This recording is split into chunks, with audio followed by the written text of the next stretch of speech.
बड़ी खबर आपको बता देते हैं। नेम प्लेट विवाद पर आज सुप्रीम कोर्ट में सुनवाई। सुप्रीम कोर्ट में योगी सरकार का जवाब, भावनाएं आहत ना हो इसीलिए निर्देश दिए गए, खाने पर गलत फहमी ना हो इसीलिए निर्देश दिए गए, सभी धर्मों के लिए निर्देश था। यूपी सरकार ने सुप्रीम कोर्ट में अपना जवाब दाखिल कर दिया। कांवड़ यात्रा रूट के कुछ खाने पीने की दुकानों के फोटोग्राफ संलग्न किए गए हैं। खाने पीने को लेकर गलत फहमी, झगड़े, तनाव की वजह ये यूपी सरकार की तरफ से कहा गया और साथ ही साथ अपने इस जवाब में यह भी कहा गया कि राजा राम भोज फैमिली टूरिस्ट ढाबा के दुकानदार का नाम वसीम है, राजस्थानी खालसा ढाबे के मालिक फुरकान हैं। ये यूपी सरकार ने कहा।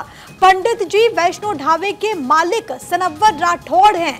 ऐसी कोई अप्रिय स्थिति न बने इसलिए नेम प्लेट के निर्देश दिए गए। कांवड़ियों की धार्मिक भावना गलती से भी आहत ना हो इसलिए दुकान के बाहर नाम लिखने के निर्देश जारी किए गए थे। क्योंकि इससे पहले आपको याद होगा कि जब यूपी सरकार की तरफ से फैसला आया, विरोध भी हुआ, फिर सर्वोच्च अदालत की तरफ से रोक लगाई गई।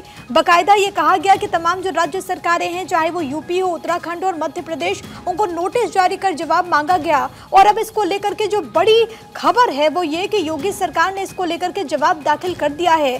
जवाब दाखिल में ये कहा गया कि सभी धर्मों के लिए ये निर्देश था और ये निर्देश इसीलिए था कि जो कांवड़ यात्री हैं उनकी जो शुचिता है वो बरकरार रहे, क्योंकि पाया गया कि कई ऐसे ढाबे हैं जिनका संचालन किसी मुस्लिम व्यक्ति के द्वारा किया जा रहा था, लेकिन जो उसका नाम था वो हिंदू देवी देवताओं से जुड़ा हुआ था। ऐसे में कोई गलतफहमी लोगों के भीतर ना हो इसीलिए ये दिशा निर्देश जो थे वो दिए गए। लेकिन अब देखना बहुत ज्यादा महत्वपूर्ण होगा कि सुप्रीम कोर्ट की तरफ से इस पूरे मामले में क्या रुख होता है, क्योंकि सुप्रीम कोर्ट ने पहले ही स्टे लगा दिया था। हालांकि सबसे पहले ये जो पूरा मसला था, आपको याद होगा कि मुजफ्फरनगर से इसकी शुरुआत होती है, फिर सहारनपुर रेंज में फैसला लिया गया, फिर पूरी तरीके से इसका जो इसको लेकर के योगी सरकार ने फैसला लिया। हालांकि सुप्रीम कोर्ट ने रोक लगा दी।